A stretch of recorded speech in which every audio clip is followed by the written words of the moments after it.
DJ Zafar Ali.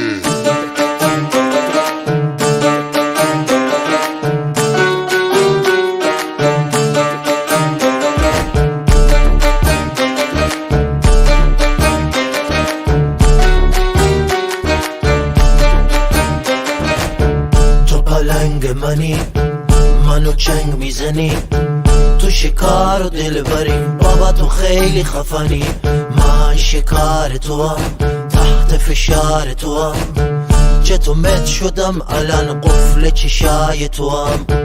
بیقرارم کردی، تو شکارم کردی، من خراب تو شدم، ببین چی کارم کردی. خنجری داری تو چشات، ظهر تابستون دمات، یه سفر برم به قربونت بشم فدا مدات.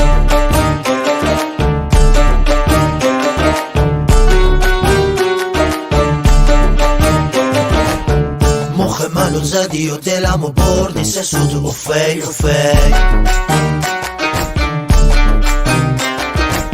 خیر کش میبره منو چشات و هم پرود اوفی اوفی.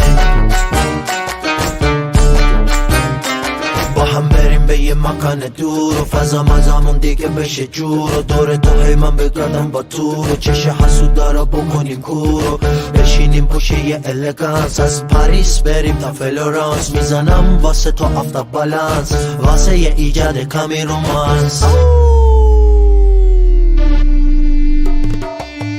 بیقرارم کردی، تو شکارم کردی، من خراب تو شدم، ببین چی کارم کردی.